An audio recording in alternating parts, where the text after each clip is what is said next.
listening to KRUU-LP 100.1 FM, the voices of Fairfield, Iowa, and beyond. Grassroots, listener-supported, solar-powered radio broadcasting live from the Cultural District in Fairfield, Iowa, with our solar power. Good day for it. And this is Writers' Voices with Monica and Caroline. I'm your host, Monica Hadley, and with me is my co-host and mother, Caroline Kilborn. You sound out of breath, dear. I know.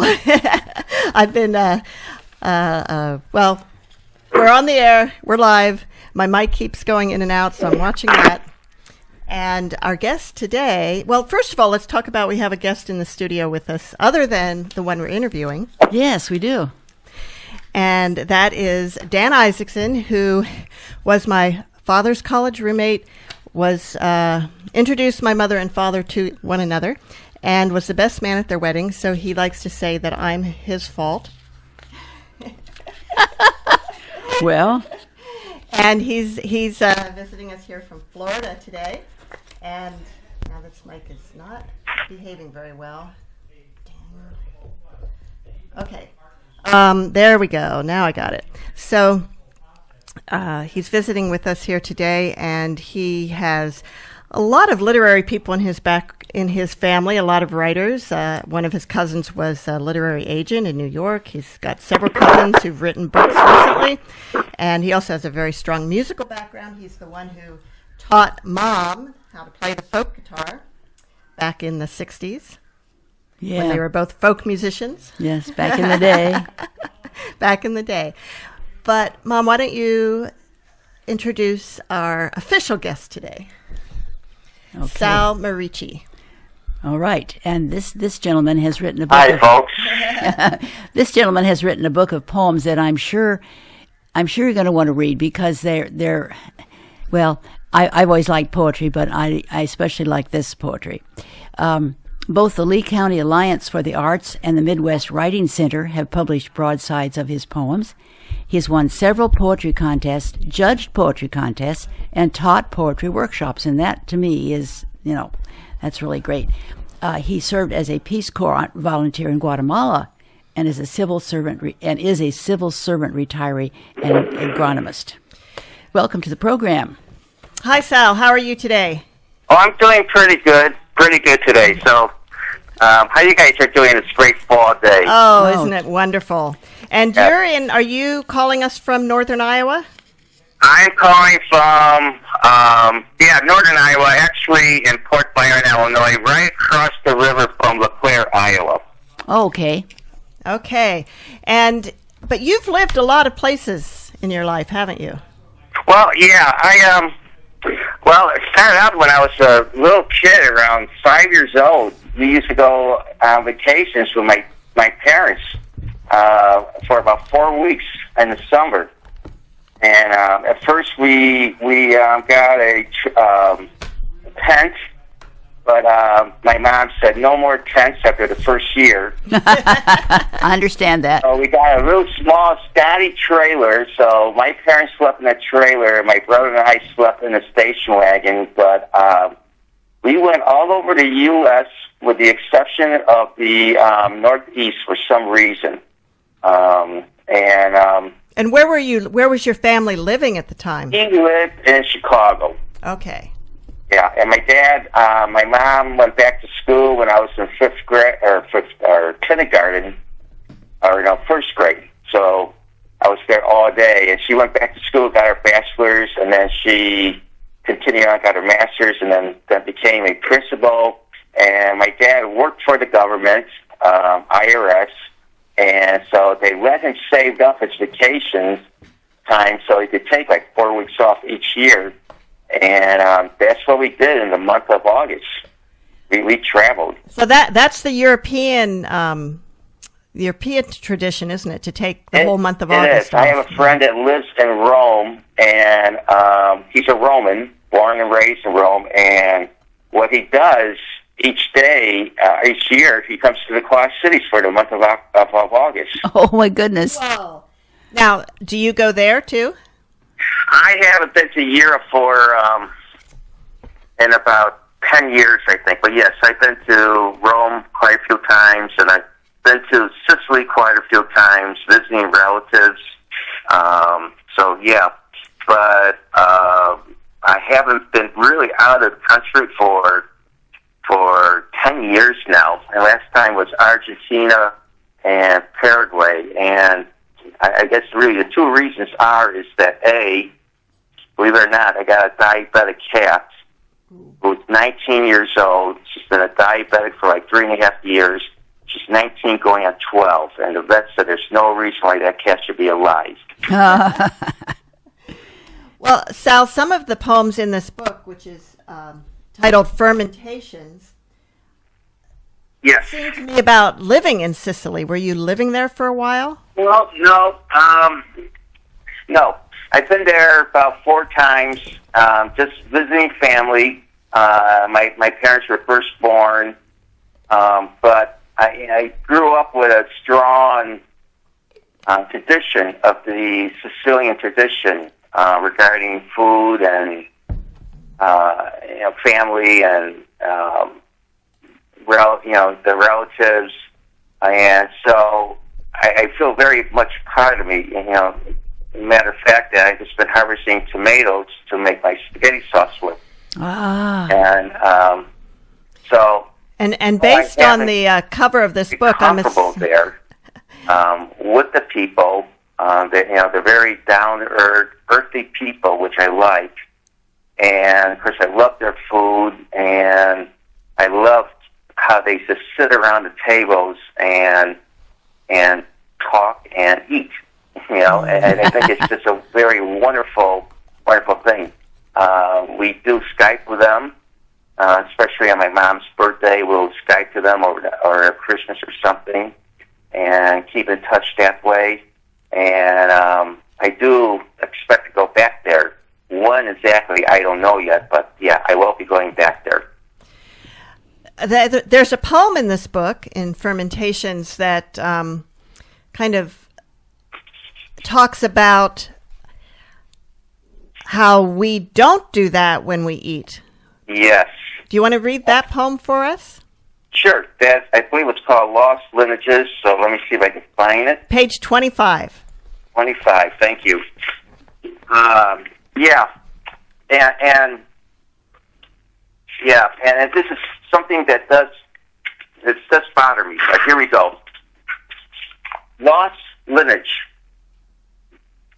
We put foods laced, injected with fake flavors in microwaves, press buttons, wait for things.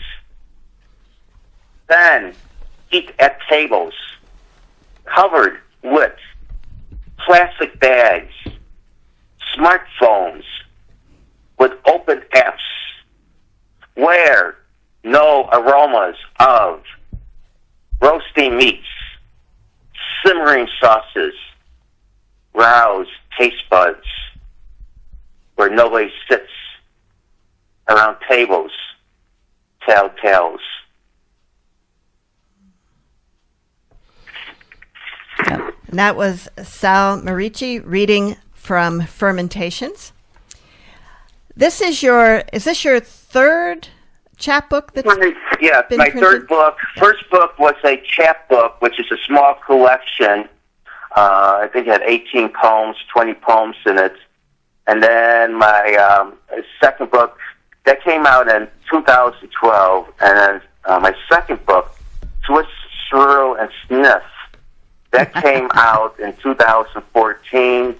And this book just came out in June of 2017 this year. And we talked to you in 2014. Right. Yes, we did. Yes. Right. And did you have the same publisher for both of these books? Yes.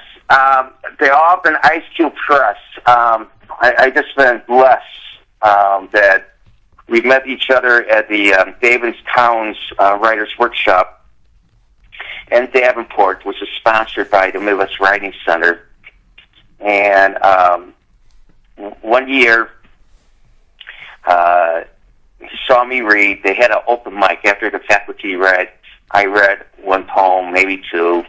And then the second year, he learned that I became, it was the year I retired, 2010.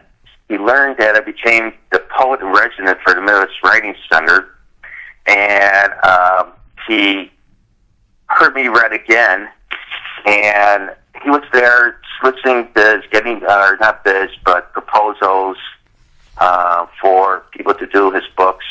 And then he gave a free workshop on how to query a publisher. And then we went out for a beer later on that evening with my poetry teacher of that workshop. And he said, "I'll do your book." Mm-hmm. And I looked at him, and I said, "What?" I said, "Are you kidding me?" So the next day, I asked him again, "Are you sure?" He goes, "Yes, but make it short. I'm very busy."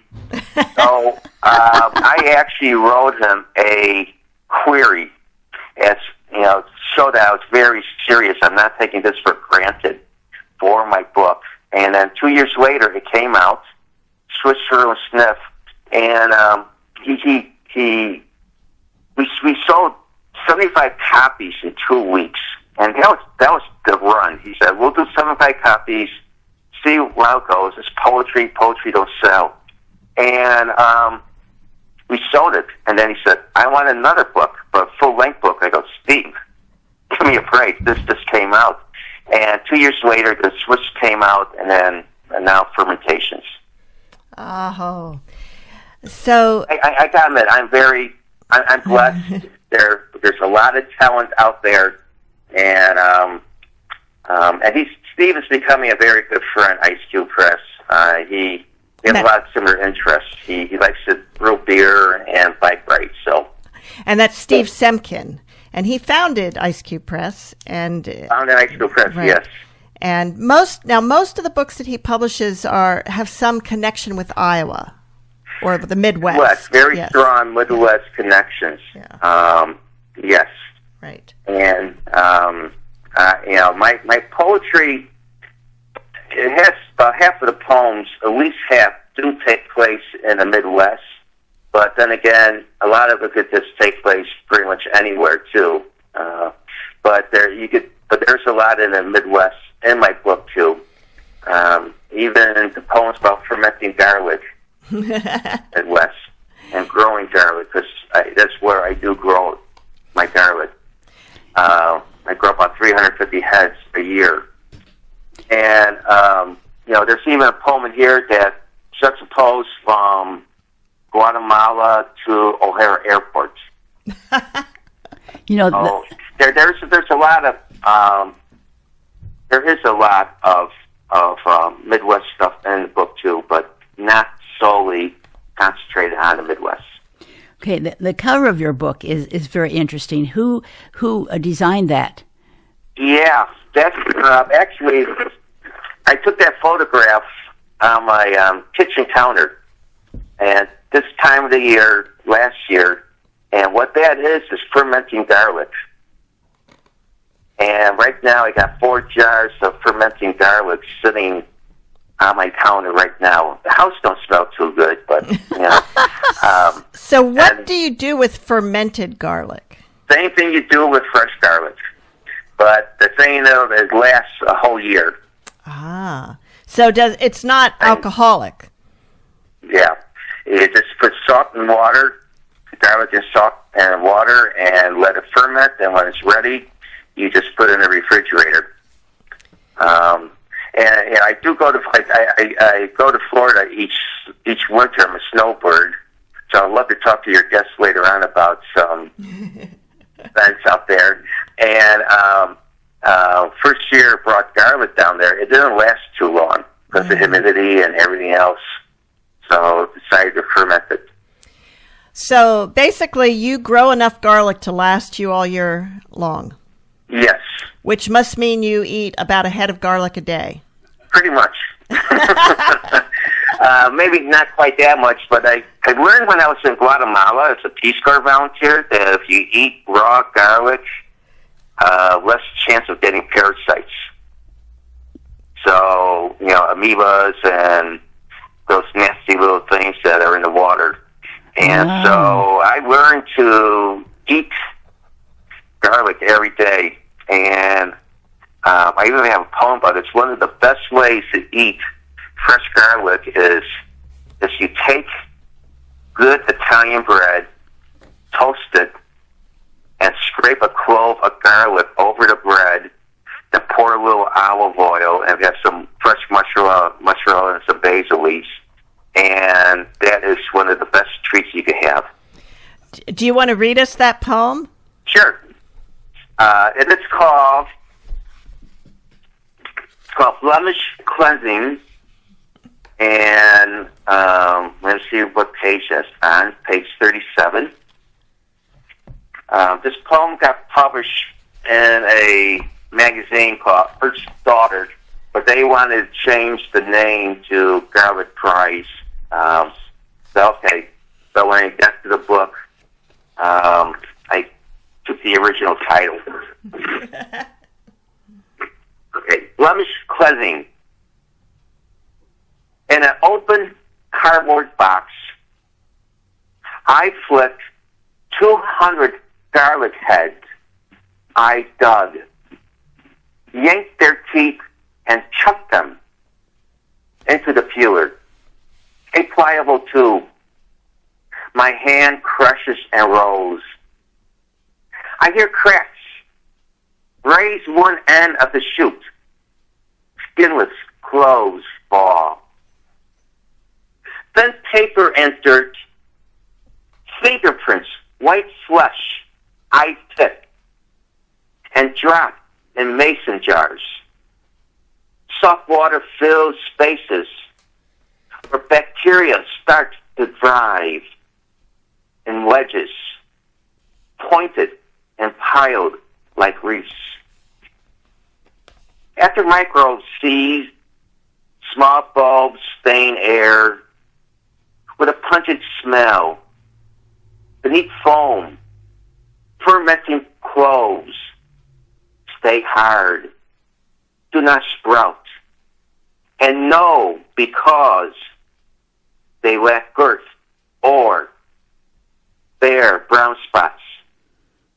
I did not plant them to rid their flaws from future generations. So yeah, that's oh wait, what there's I a was few doing lines past on the 2 next. days is peeling garlic and keeping the good stuff put in a bag that I'll be planting in October and fermenting the rest. And there's 3 lines on the next page. Oh my God! Oh, those are the best parts. Yeah. Yes, they are. Okay, let me read the last stanza. Okay. Like, oh my gosh. I am so embarrassed. This is okay. After micro seeds, small bulbs stain air with a pungent smell. Beneath foam, fermenting cloves stay hard, do not sprout. And know because they lack girth or bear brown spots, I did not plant them to rid their flaws from future generations.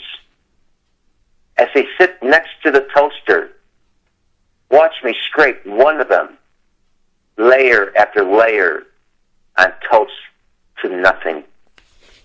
I am so embarrassed. That's the most important lines right back there. Oh, thank you for catching that. Well, Caroline was the one who caught it. But Sal, are you saying that you don't plant them because they're flawed, or you?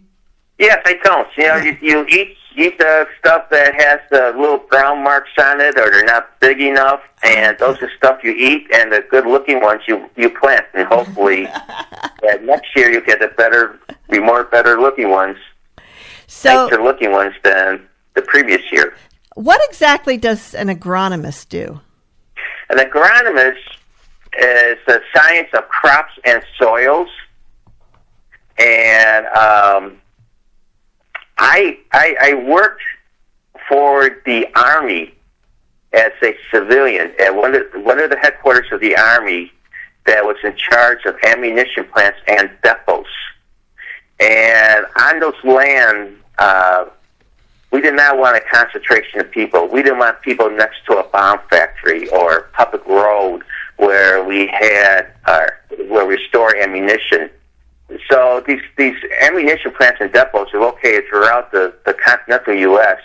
And what we did is that we had to manage the land that was vacant, and so it was good farmland. We will rent land to local farmers. We had forestry programs. We had endangered species to manage. We had hunting and fishing programs, wetland management, and near the end, we started doing cultural resource management too out there. There's some Indian artifacts out there, and even the ammunition plants themselves are becoming historic because they're like over 50 years old. and oh, so, wait a minute! If I'm over 50, that makes level, me historic. Wrote plans, write plans, reviewed all conservation plans, try to get money for the people in the field, and try to be a good steward of the land. Which most people don't think that the Department of Defense is, but they are actually very good stewards of the land. Well, that's good to know. Yes, it is. Yes. I think the closest to you guys is Iowa Ammunition Plant in Burlington, Iowa. Yeah. Yeah. So I did that for about 30 years with the exception of the Peace Corps, when I was in the Peace Corps in Guatemala. So you did the Peace Corps kind of in the middle of your career? Pretty much close to the beginning. It was in 85 to 87. I started in 79. And because the Peace Corps is a government agency, I was able to get a leave without pay during the Peace Corps. And my job was there for me when I came back. Sorry. Oh, that's great. Yeah. So I know that your experience in the Peace Corps had a big influence on you. Yes, it did. And did it have a big influence on your poetry? Well, yes. One way or another, it did. And this book here, I see at least two poems. I'm looking at the titles now. Two poems that are directly related to Guatemala, the Curves. Yeah, two poems I can see right here that are related to Guatemala. And actually, there is a third poem, but Guatemala's not in there. I couldn't make it fit, so I made it the least. So, poets, they tell the truth, but a roundabout way at times to make things work. Right. Sure. Right. And so, there's the truth. It's all the truth is there, but things may waver a little bit. But the collective truth is in each poem. There is collective truth in each poem. So so there is. And in my previous books, there's poems about Guatemala also. I was not writing back then. I just couldn't imagine what I was, but maybe it's better I wasn't back then because a faint memory may make a better poem than something with distinct memories where you feel more liberated in making things happen. Oh, interesting. You're listening to Writers' Voices with Monica and Caroline, and our guest today is Sal Marici, author of Fermentations, which is a book of poetry. And Sal, you said you weren't writing when you were in the Peace Corps in Guatemala. So when and how did you start writing poetry? Well, let me first explain. When I was in school and I got a master's in agronomy, and for most of my career, and I did write a lot for my work with the Army. All my bosses and teachers told me I could not write. So I was pretty. I'm pretty hesitant to write, but I did anyway, and then 2002, I submitted a poem to a magazine. Nothing great. Actually, they said when they said submit, we're easy. So I submit, and I got published.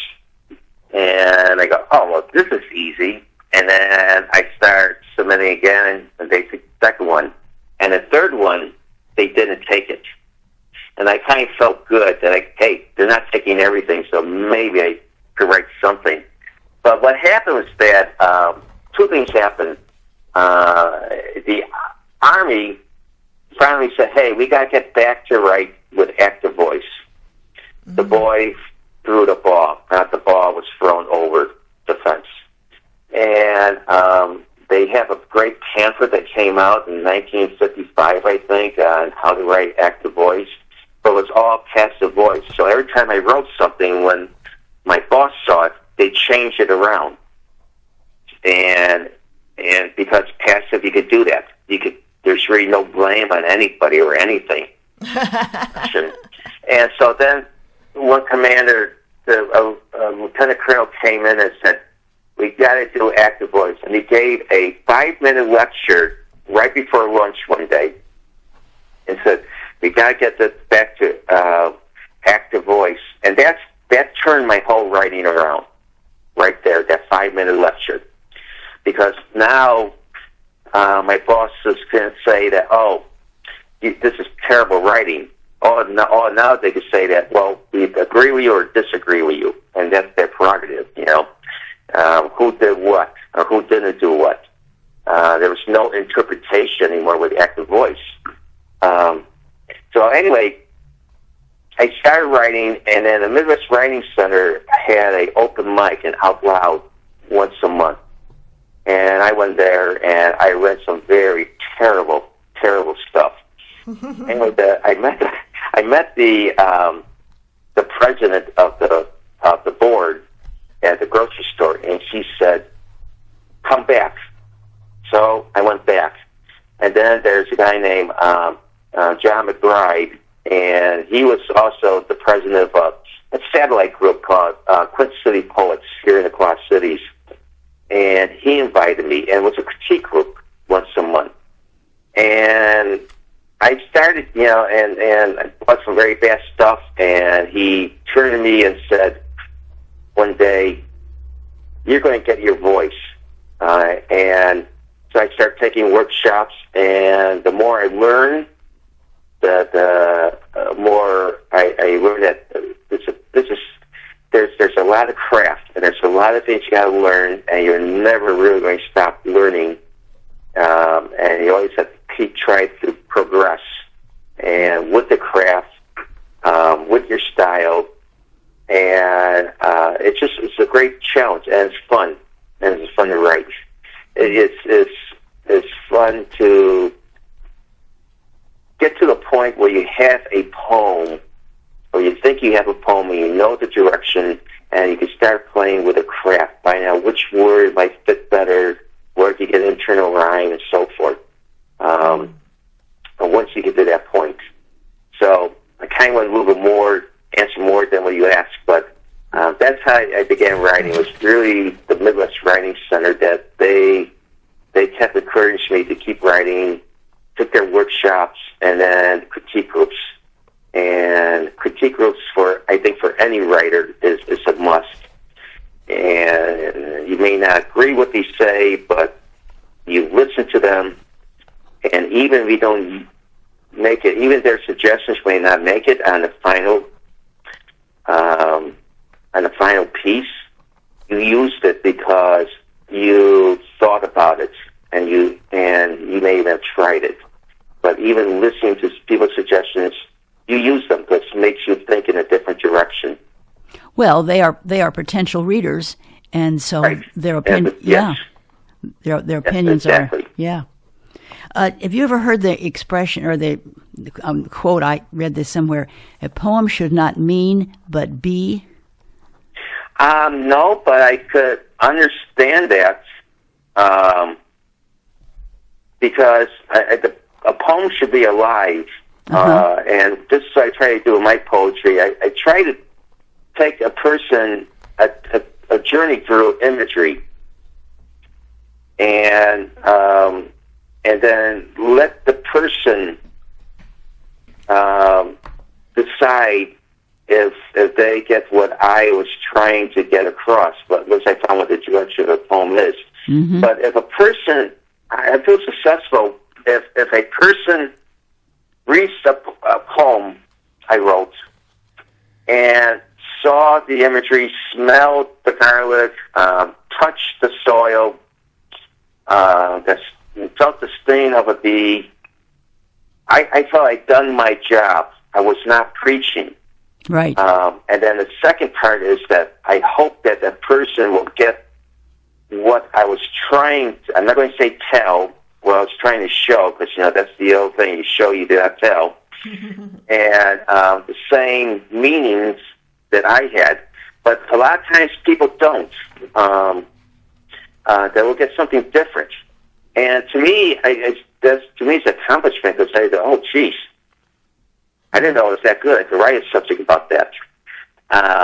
But if they see something else, I'm not offended. But that's because I know I kept their attention and they were living through the poem itself. Right. So, yes. Yeah, that's a good saying.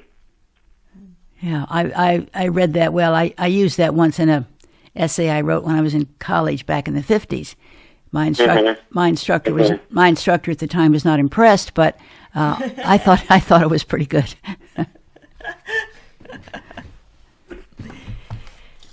There's another poem I wanted you to read because we live so close to the Mississippi.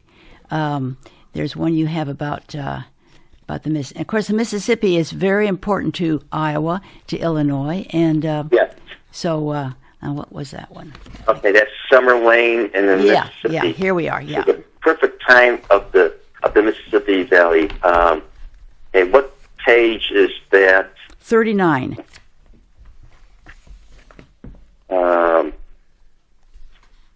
39. Okay, and this is I don't like to explain the poems, but I'm going to tell you how this poem started. And it started, I think, about 5 years ago. I meet some friends for a bike ride on Tuesdays, and it was about this time of the year.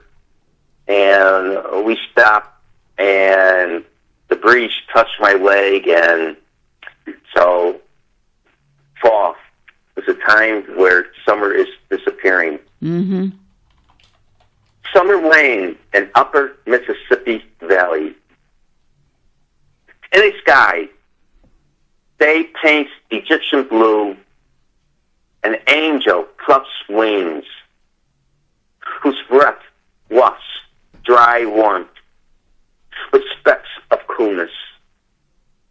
Pockets of fading green spot crowns of trees like bubbles above cartoon characters, filled with scripts of leaves' last wishes. Fallen apples, pears, ooze, hard cider, bees slip. They graw in sugared air. Goldenrod spikes burst, metallic yellow. Sun scatters lusters. Some settle, some suspend. Pumpkins, butternut squashes lie amidst seared vines, split tomatoes. Then dusk, a minute before yesterday, owl's ears trace mole's scurries. Who, through small eyes, see sunlight dim. How do you decide? How do you decide on a stanza length when it finishes your thought process for that particular thing? Well, on the stanza or the whole poem, I guess the first way to really answer that is just finding the direction of the poem. That's this poem, there was something about whose breath of warmth, dry warmth, whose specks of coolness. Mm-hmm. I mean, the brush against my leg, I was wearing biking shorts, and then I looked up, I saw some fading green already in the trees. And it was late August, I believe it was. And so I stuck with those images, and I'm sure those were not the words that I used. But I really had no idea where I was going with this poem, like all poems that I start. If you know where a poem is going before you start, it's doomed. I had one teacher told me that, Chase Titchrow, and she took that from some other poets. Robert Frost says, I'm paraphrasing, if the author is not surprised, the reader will not be surprised. If the author doesn't cry, the readers won't cry. Uh-huh. Something like that. I don't have the quote right in front of me. But I get something, and then it's pretty much what they call automatic writing. And I start writing and writing and writing. This was a little bit easier because I had at least something that I held on to, was those images. And then when you find the direction of a poem, sometimes you may have to go one way or may have to go another way. But when you find the direction of a poem, and you know it's starting to look like a poem, that's again where the craft comes in.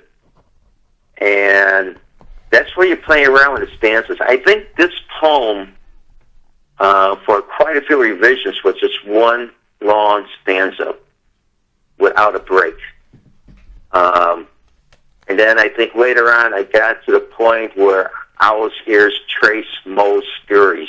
Mm-hmm. You know, the owl's hearing the moles scurrying around, and then the mole sees the sunlight. And I thought, well, at that point, when I got that far into the poem, that was a whole thought itself, a whole room itself. Stanza in Italian means room. And I thought that was strong enough.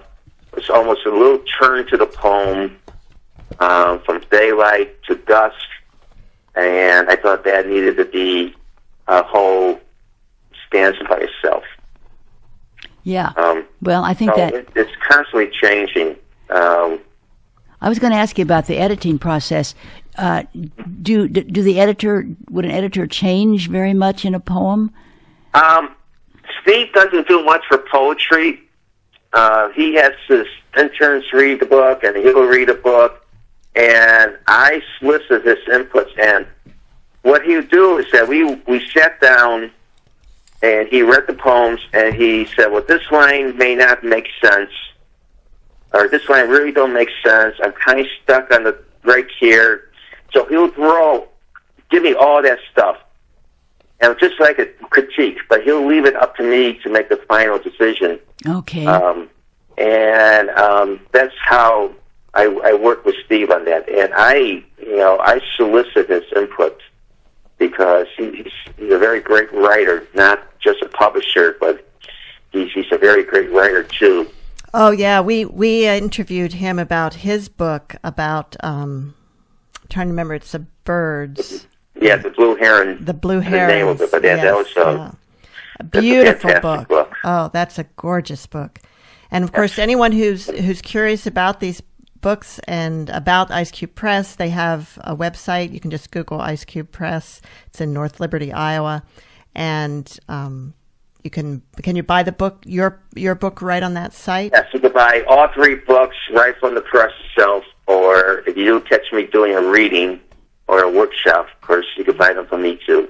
Right. But yeah. Now, are they available if someone goes to a local independent bookstore? Can they order them? They will order. They could order from Barnes and Nobles also. Okay. And of course Amazon, but Amazon, Barnes and Nobles, any bookstore could order it. There's an ISBN number, so any bookstore could order the book too. But if you buy straight from the press, that's probably doing the most good. It's doing the most good. I'm going to give a little plug for Ice Cube Press. the other small presses. These guys, they struggle to make a living. Steve does a very good job. He does 7 books a year, and he makes a living. If you see his house, it's now no mansion, but he's able to make a living, and he works very hard at it. But the main thing what these indie presses do, they get great works out, and they get authors like me, who Penguin or Random House, or even some high-end universities presses won't even look at me because I don't have a name. So they get a lot of great work out there for people to read that would never probably ever make it out there. And so he's doing a great justice, a great help for readers and for authors. And of course, if you buy it directly from the press itself, that's the best way to help the press. There's Absolutely. really no middleman to take some money away in the transaction. That reminds me of the story about the chicken soup for the soul. They tried to get a big publisher. They wouldn't touch it, so they found a small one, and wham. Right. Absolutely. I love that they'd story. been rejected over, I think it was 40-some times. Yeah. And then they found... And I talked to Mary Swaunders, and she's the Iowa Poet Laureate, and she's a big fan of Ice Cube Press. And she said that Steve published a great book. I didn't make it, and it was and what's Steve's fault? It was the editors. It was his choice, but I guess he made the right choice because it was called Fractured. And that book is just done so well. And it's a collection of essays, poems, and short stories about fracking. Yes, and we did an interview with what was the editor's name? Tyler. Yes. Yes. Tyler. And yeah. And anyway, I don't know if it was him or someone else, but they asked Mary, well, should I go with another publisher? And I don't know if it's Todd or not, but Mary told the guy or her, forget it, don't go to a big publisher. If your books don't sell, they'll just take those books and burn them and get rid of them, and you're out of nowhere. You're done. And Steve doesn't do that. I mean, he picks his authors, he works with them, and you work with him in trying to sell the books and stuff, and your books will not go out of print, and he will keep them alive for you. And most publishers don't care. If it's not doing good at all, boom, it's done and over with, and you will never see the publisher again. Well, I suppose that's why there are lots of people that are self-publishing now, too. Yeah, and it's also easy to get a book out, too, by self-publish. Uh-huh. I mean, and there's workshops out there on how to self-publish. And so I guess a lot of people, they don't want to get the rejections, I guess. Yeah, right. Well, plus they can get it out. Published. And it takes work. Yeah. Uh-huh. Just to get a poem published in a magazine, it takes a lot of work. And they can get it out there faster. And if somebody has a strong way to market the book themselves, they actually can make a lot more money by self-publishing than by going with a traditional publisher. But if you, we get a lot of books. A lot of people approach us about being on the show. And some of those are self-published, and some of them are excellent, and some of them really needed professional editing. Right. Exactly. I don't know if I would ever have self-published. I told myself I would not have done it.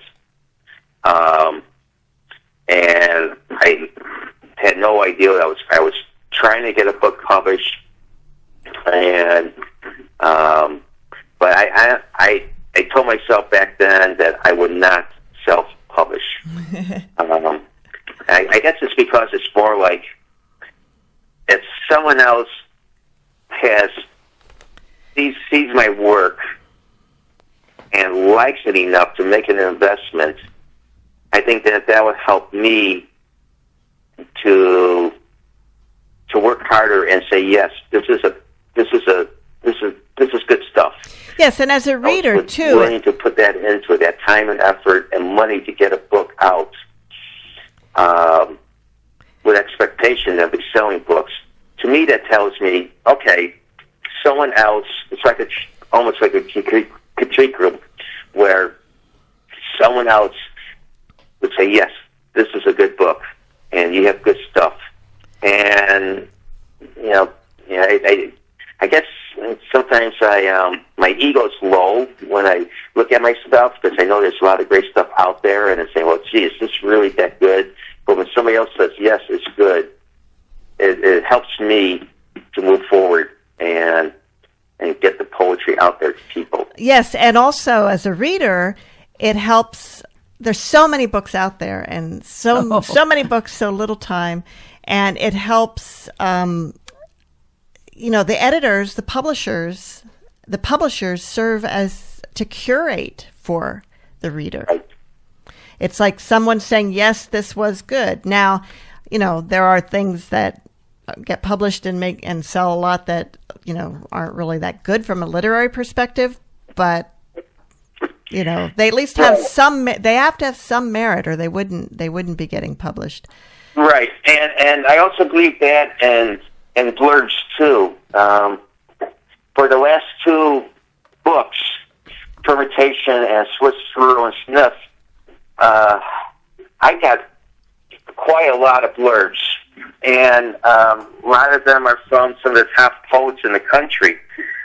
And they,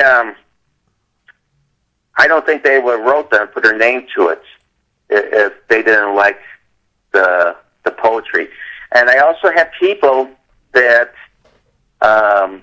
said, no, I can't do it, which is fine, And it's people that are maybe not so famous, but they have few books out. And the reason why I wanted to, these people, I just love their work.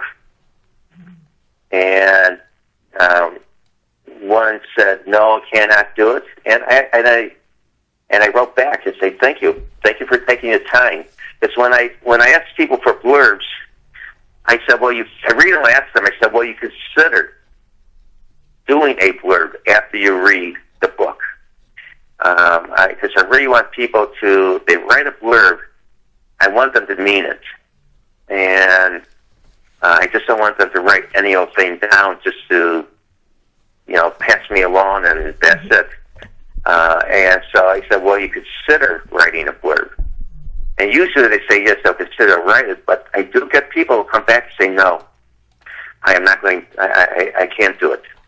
And that's fine. Yeah. It kind of hurts your ego. It's like any rejection letter when you submit a poem. But I always write back to them and thank them because, it takes a lot of time for them to read a book, and it even takes a hell of a lot more time to write the blurb, too. So, I think it's the same thing. It's like having a publisher pick up your book and getting blurbs for your book. It's kind of the same, in the same line of thinking that someone else has looked at it and this is what they really think about it. Right. You're listening to Writers' Voices with Monica and Caroline, and our guest today is Salvatore Marici, author of Fermentations. And speaking of blurbs, I want to read a blurb that's on the website from Xavier Cavazos, who we interviewed. I believe he had a book about was it George Washington Carver? Yes, that was just excellent book. And he writes, the poetry collected in Salvatore Marici's Fermentation holds tight to a narrative which, like a voluptuous garden, requires constant attention to detail and language.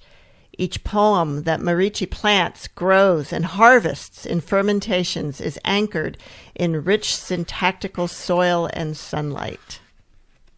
The reader's left well-fed and satisfied.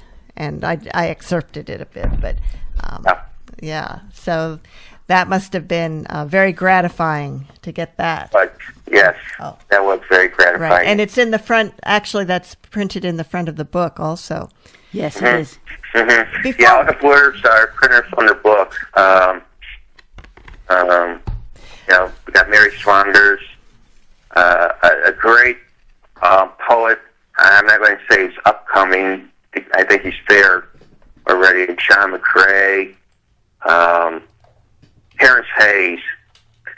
I took a workshop from this guy, and you just walk out, your head spinning, and trying to take just how you can take a simple form and twist it a little bit and make it so much better.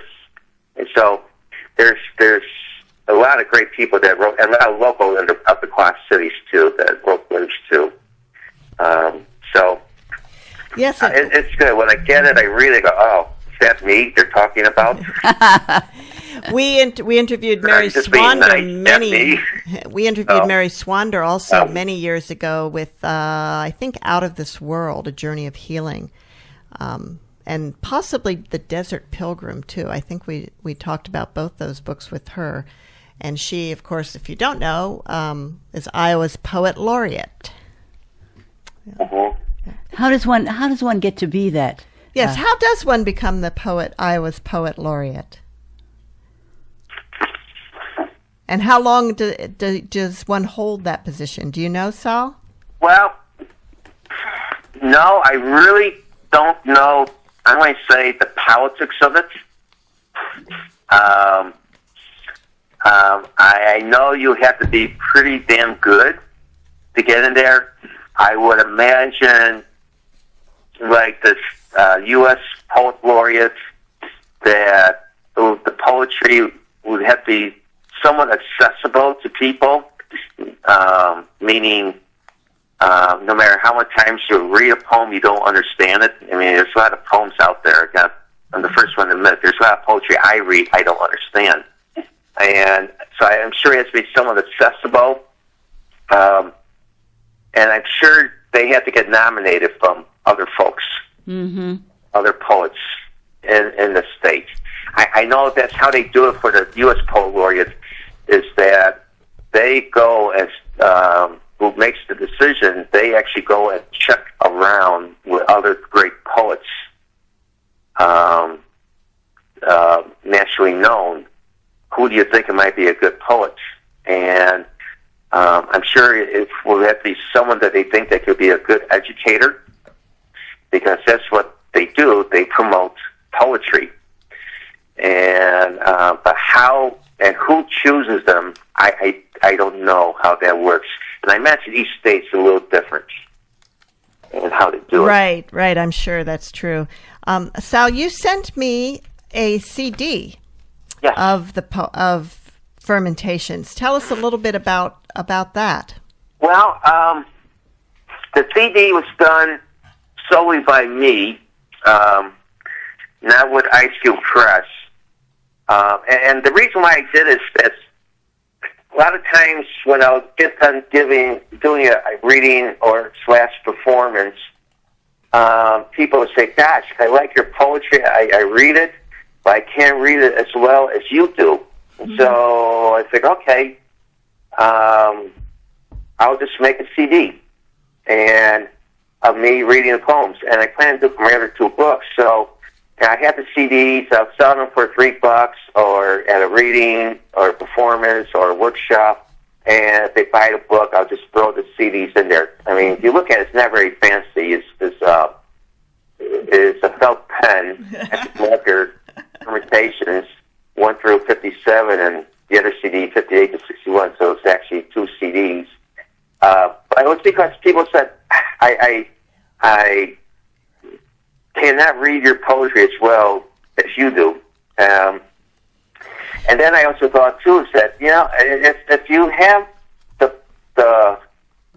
book in front of you if you hear me reading the poems, you can't see where I do the breaks. Like a line, break a line is two pauses, a comma's one pauses, a period's two, a stanza's three, and when I do a reading, and my hand is up in the air the whole time, like the conductor, and people think, well, it's an act, and I do it because to keep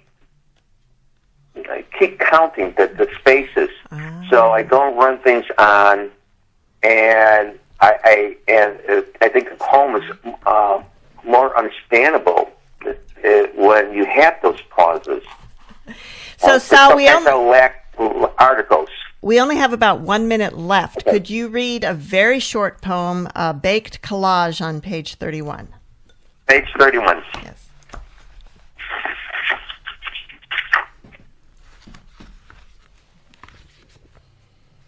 Okay.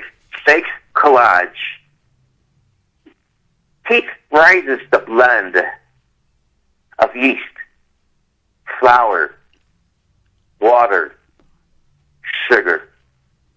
Mass rises, sweetness leaks, until the outside hardens, seals, crust cracks air. I chew the crave rush. Oh, yeah, I can taste that. I can smell it. I read that poem once to a bunch of young, I would say, kids who probably never smelled baked bread, and he just stared at me. Oh. Okay. So, Sal, thank you so much for being with us again on Writers' Voices. It's been a pleasure. I sure appreciate it. It was a lot of fun. Thank you. It was. And his book is Fermentations. It's available from Ice Cube Press, also from any bookstore. And he does, watch out for readings. He does appears all over the Midwest doing readings. So I have 3 workshops coming up. If you go to my Facebook, Salvatore, Salvatore, Marici, Marici, you see where the workshops I am doing, one in Rock Island, one in Maryland, one in Clinton.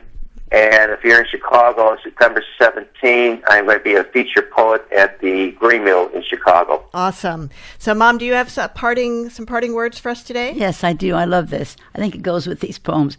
A man who works hard stinks only to the ones that have nothing to do but smell. And that was from Laura Ingalls Wilder. And stay tuned now if you're listening on Friday for Planet Earth's Wild. If you're listening on rebroadcast Monday morning, 8 a.m., have a wonderful week and see you next week on Writers' Voices. Thanks.